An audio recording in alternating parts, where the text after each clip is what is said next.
Hello everybody, welcome back to the CD Toledo Youth Academy Challenge. It's the start of Season 9. We are 13 games into the season.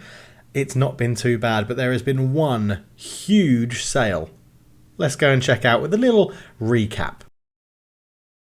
So first off, we were predicted to finish 19th in the league with only the B teams below us, so still the worst team in the division by quite some way, and still nobody in the media dream 11, which is a little bit disappointing. So we're in for a tough season according to the bookies. But how do you think we're going to do? Let me know in the comments below. We started off with some really positive news. Our coaching numbers have gone up, which is great. So we filled out our coaching staff with 6 members. And we've got a chief scout that we could use, and scouts we could use. But obviously, we're not doing any scouting. But physios and sports science people are always welcome because we're still picking up injuries. And Abel Galago, who was superb last season, started this pre-season with a 4 to 5 week twisted ankle injury.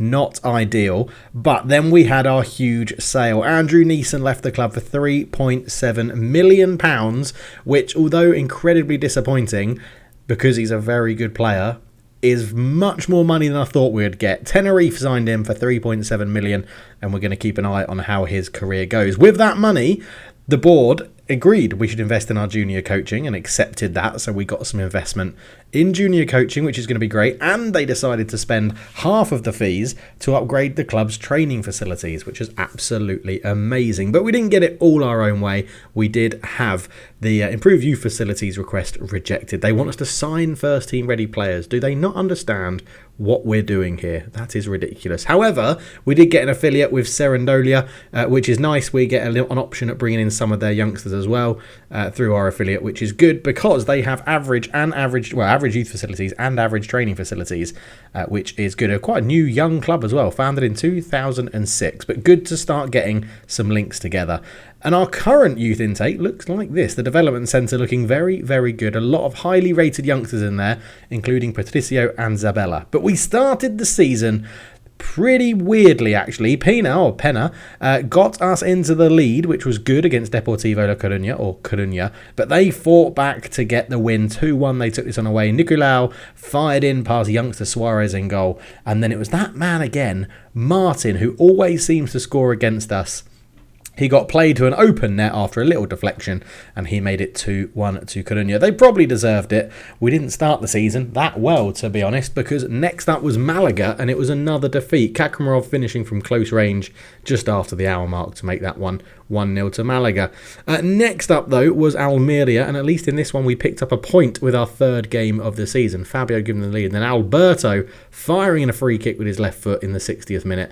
Lovely finish to that one. We've got a lot of games to get through, so we'll go through these quickly. Next up was Tenerife. Crimson Mori squared it for Constantino to put us 1-0 up, but again we only had to put up with a point as Pereira fired home a penalty in the 94th minute or 93rd minute, which was very, very irritating. Barcelona B were up next, and we always beat them, and we did again. Peña put it in off the far post, a lovely finish with his left foot to make it 1-0. Gallego ran down the left-hand side after recovering from his injury, cut it back to Peña, who scored his second of the game, firing past Aurelia. Lovely finish there. As Camero brought the ball out from the back into Alberto, Lorente turned over the top to Constantino, and he just doesn't miss them at this level. 3-0 win against Barcelona B in what was a pretty even game. Next up was Lugo, and that win against Barcelona B put us into a good bit of form. It had made us click into gear, you could say. Although we went 1-0 down to an early goal to Gonzalo, we went down the other end and got straight back into it. Player with a cross, Gallego with a header, challenging at the back post, made it 1-1. The goals certainly weren't done there, though. Gonzalo fired in past the young goalkeeper, who probably should have done better to make it 2-1. But then Gallego was in again, controlled it well, cut the ball back, and it was nicely finished by Peña, who's turning into a bit of a goal-scoring midfielder out of nowhere, to be honest. Marino put in a cross, it was cleared away. Camero kept it alive, and Akinde fired home with his left foot from outside the box. A lovely finish from him. Camero took a free kick quickly to Akinde. Crimson Mori then picked up a 1-2 with Marino and fired home at the near post past Zargo, and we were starting to cook. But Lugo made us panic a little bit. However, we picked the ball up. Constantino ran forward, fired home with his left foot, and that wrapped up a 5-2 win. And again, in a game that was pretty even in terms of XG, to be honest. The next game then, we actually 1-0 down to Jesus, who scored for Castillon. Peleo ran down the right, put a short ball into Mori, Akinde fired it into the box. Constantino pounced on a bit of an error to make it 1-1, but it was Castellon that had the last laugh as David ran forward. Camero put in a tackle, but Daniel then took over, and all of these one-name, first-name players gave them the edge, and they won that one 2-1. But we weren't going to be outdone. I felt like we were playing well and we were picking up some good results, so we kept it the same against Sporting Gijón, and Crimson Mori fired us into a lead after a good turn around the penalty spot, firing a very good finish into the top corner. And then Lorente came forward. He was tackled. Peña just put a weak cross in, and Saldo decided to put it in his own net in the 87th minute for a 2-0 win. And then we had another absolute goal fest. Alicante are one of the favourites also to get relegated, and Constantino pounced on a little bit of pad play at the back. Marino swung in a corner that Camero met at the near post to make it 2-0, but then into the second half, and Alicante thought they would actually have a little bit of a fight back. Their own Peña put it into Juan Francisco, which not only being a good name was a good finish, but Constantino picked the ball up. He went out to Monday, who was debutising at left back. Gallego with a cross, deflected, and Constantino fired home from close range. Juan Francisco went out to Motliva. He then cut the ball back. It went to Alex, and they scored past Suarez. This was an absolute goal fest, this one. Corner from, not a corner, that's a free kick, Dave, from Crimson Mori. Jeff Hogg swung it back into the box, and Constantino is there with a header past Iker Pagaz. But the goals still weren't done there, as Lopez came forward, cross in, Galvan at the back post, and Suarez couldn't keep that one out. It was all action this game. 4-3 that made it. So we went up the other end just to go and get a definitive winner. Constantino scoring again in this game. 5-3 with Constantino getting 4 of them. It was absolutely crazy. And then backing that game up, we went and played Elche, and this was a 6-goal thriller. Elche actually went 2-0 up. Suarez looking a little bit weak at those sort of near post ones. He's not the best sort of reactions. I don't know where Pinto's running after that.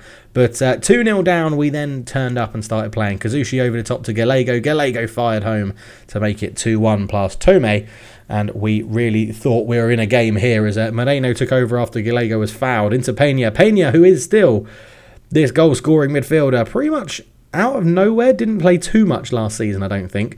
But that then got us right back into the game. Carlo then fired past Suarez, who made a very good attempt to save the ball, but couldn't quite keep it out to make it 3-2. But then drawing us level late on in the game was Alberto, knocking it down to Crimson Mori for a left-footed volley into the bottom corner with 20 minutes to go. 25 shots we had in that game, and we didn't come away with the win. Next up though, Valladolid were our opponents, and we took an early lead through that man Peña again.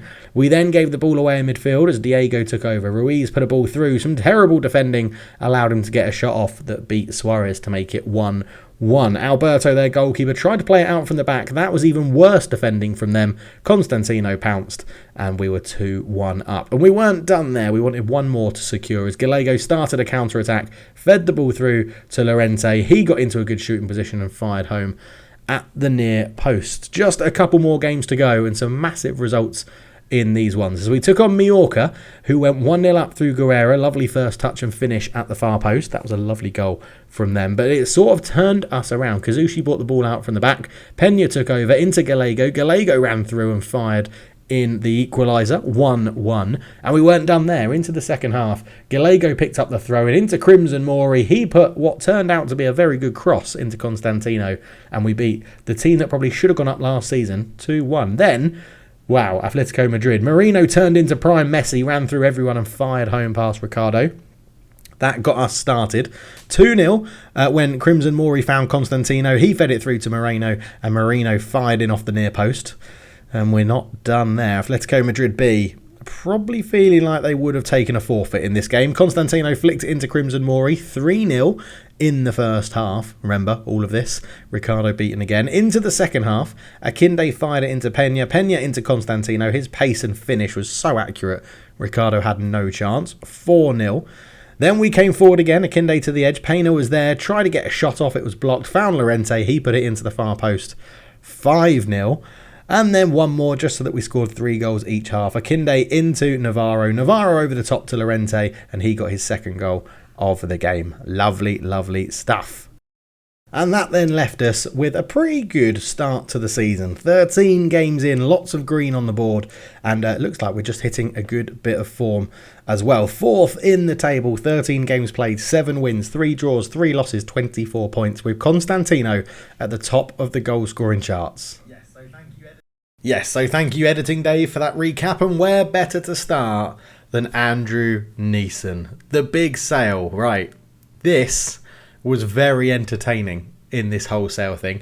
Basically, Tenerife really wanted you, Andrew Neeson. They really wanted you. They're in our division. Like, they're not that much better than us, I would argue. They probably are in terms of reputation.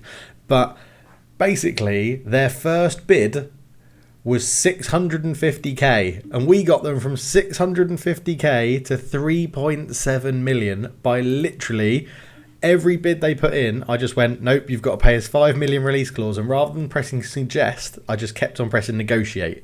So they made a bid, 5 million, negotiate, made a bid, 5 million, negotiate, and I was like, once it gets to 2.5 million, I'll just accept it. And then they made a bid of 2.4, so I did the same again, 5 million, negotiate. And then they went, well, how about 2.8? So I was like, that's gone £300,000 above what I'd accept. Let's see how far I can go. So I kept on doing it, and then they came in with a 3.7 million bid, take it or leave it. And I was like, I sort of feel like we've got to. Like, really good player, absolutely phenomenal for us going through the seasons. But for 3.7 million, well, as you saw, right, the board took it and invested it straight into training facilities. And it's 3.7 million, and you're not worth that now playing for them. So I do think we got a very good deal, but of course we'll wait till the end of the season and see what the board say around it. And of course he's not the only outs. We've been using our development loan to try and get some loanees out as well, and we did get a few more out towards the end of the season last season, but not too bad. A number of the loanees are still, or the players that are on the development list are still here, so we might change them from first team regular down to squad player just to get a bit more game time for them, get them out and playing game time. But not bad. You can see Andrew Neeson, even Connor going out on loan, he'll be getting plenty of game time at Tarragona because he actually wasn't too far off potentially being in our first team this year, so that's not too bad. Kenneth Harve, I'm sure we'll be getting plenty of game time there as well. Yeah, 8 appearances, but a 6.55, not brilliant, but again, not too far off our first team. Neeson, we know, has gone out, and Atli Berge has dropped down to Cavadonga. 9 appearances, 6.31, so again, these boys all need to step it up, but it's not too bad. However, what we do need to go and check on is all the other patrons that have left the club. That is what we want to do. In fact, that reminds me, Andrew Neeson, add to shortlist indefinitely, because those that have left, the other one was Liam. I wonder if anyone's picked up. Has anyone picked up Liam Holick? He has. He's moved to Huesca. So not a bad little move, actually. Not a bad little move at all. Not impressing so much at the moment down there. But we'll add you to the shortlist as well. But yeah, so if we go and have a look at player search, obviously we don't use this screen in this game, but if we look at our shortlist, here we are. So, Nicholas Myberg is still at Getafe B, 22 years old now, 12 to 40k. You are 13 appearances, 1 goal, 4 assists and 3 player of the matches last year, and this year yet to make an appearance for them. Hopefully they don't just bin you off, because you had quite the potential with us. Supreme Dave isn't in this list, that's annoying. Liam Holick we've looked at, Andrew Neeson we've looked at, so let's go and look at Dan. Did I change I didn't change your name. You are still Supreme Dave. There you are. So just in line with everything else that's happened, you did say, why don't we just change the name around to make it slightly more realistic? You can be Dave Supreme. There we go. So Dave Supreme is at Oviedo. For £1 million they signed him, and he got 10 goals and 12 assists last season. Lovely stuff from Dave there. And 2 assists, 3 goals in 10 appearances this year. You look like you are doing very well at Oviedo, which is good, isn't it? Lovely stuff. So other than that, all the patrons are still in the club. We have another channel member patron. Thank you very much for signing up. You'll be put into the squad with this year's youth intake, which looks like it could be a good one, because they are improving lots of things, the board, and we've got affiliates coming through as well. So, yeah, you never really know. It could be very good. Key player is Constantino, the striker. So we're looking to see what he can do this year as well. But all in all, I'm really happy with the start of the season. 12 games in.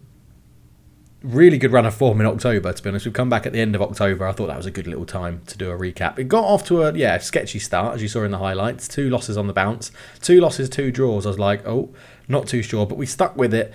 Got really good wins against Barcelona B and Lugo. Lost to Castellon, but then turned it around. Sporting Gijón, Alicante, Elche. A good 3-3 draw against Elche. 3-1, 2-1 against Mallorca as well, who are up there.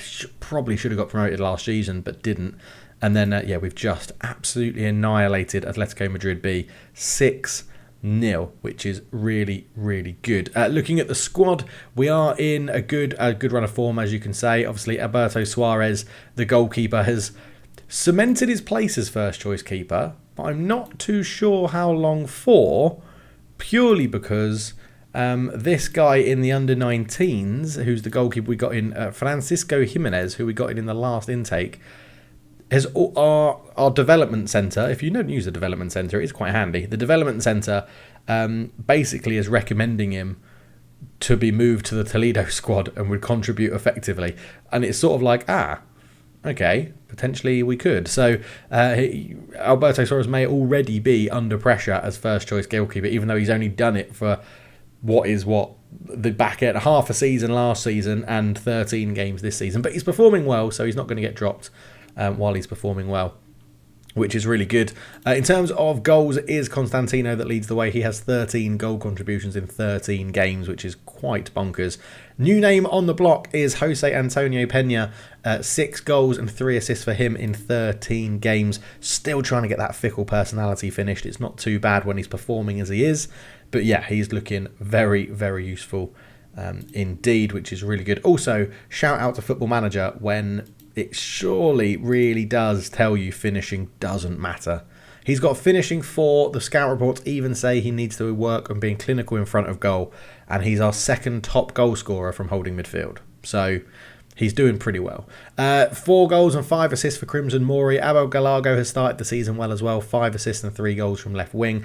Llorente is coming in a bit more into it now as well. He's sort of rotating a little bit with Marino out here and a little bit with Crimson Mori in the middle, so he's doing a good job.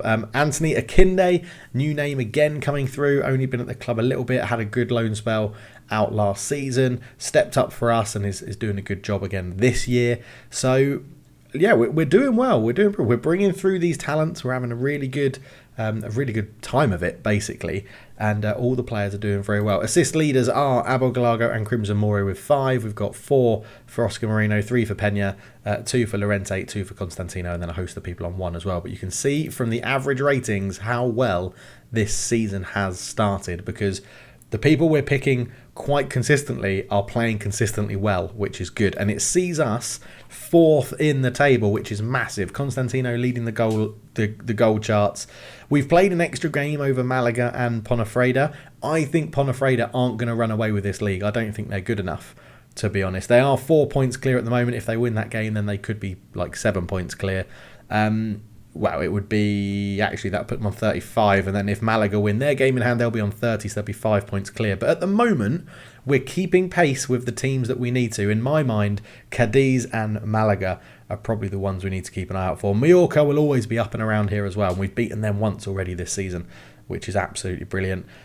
Sevilla B struggling, Alicante struggling, Las Palmas surprisingly struggling, Castellona down there, Barcelona B always seem to struggle when they come up to the second division as well. So I think we've started really well. I think we need to keep pushing forward. I'm constantly requesting things from the board in terms of investment, because our finances are in a good position. We sell, if we can sell players for big money, reinvest it to get us up the leagues, when we then start getting in all these brilliant youth intakes with reputation as well as our facilities and stuff, making them better, then we won't have to sell them as much, basically. And because the players coming through aren't amazing, what I can do is I can just show you this right now. If we go in here, I think it's Camero as an example here.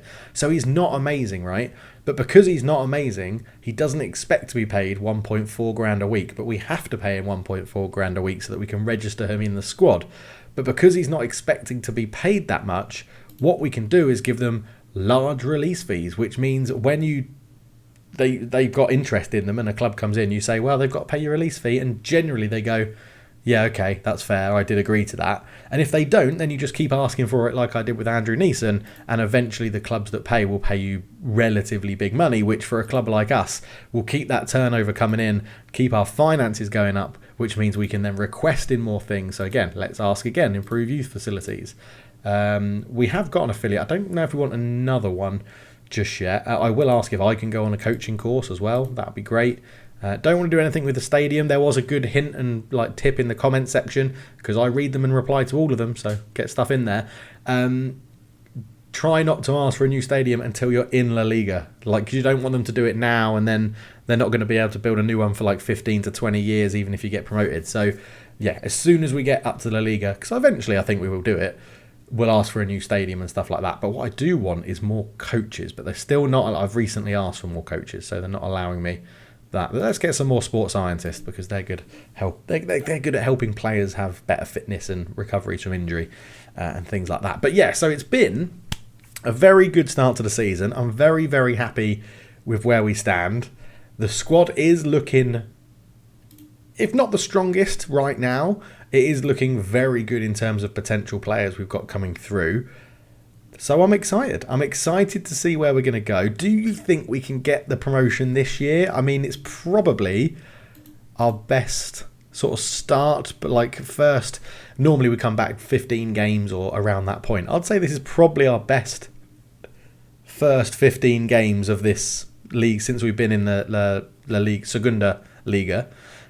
I'm interested to know your thoughts. Do you think we'll tail off a little bit? Do you think we'll keep this going? Do you think we're in a chance with automatic promotion, which is obviously the top two, or is it going to be playoffs again?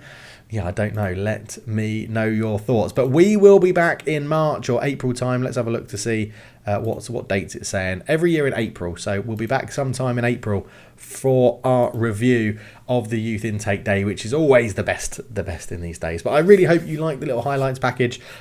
Let me know what you think is going to happen this season, and we'll keep an eye on that. Any new patrons or channel members, if you want to get your name in the game, just subscribe. Not subscribe, you need to subscribe to the channel. Obviously do that anyway if you like the stuff. And then you need to join as a channel member on YouTube or sign up to the Patreon where the link is in the description below. And as long as you're paying that little bit extra to support the channel, your name will stay in the game. So thank you so much for watching. I'll catch you in the next one. Cheers.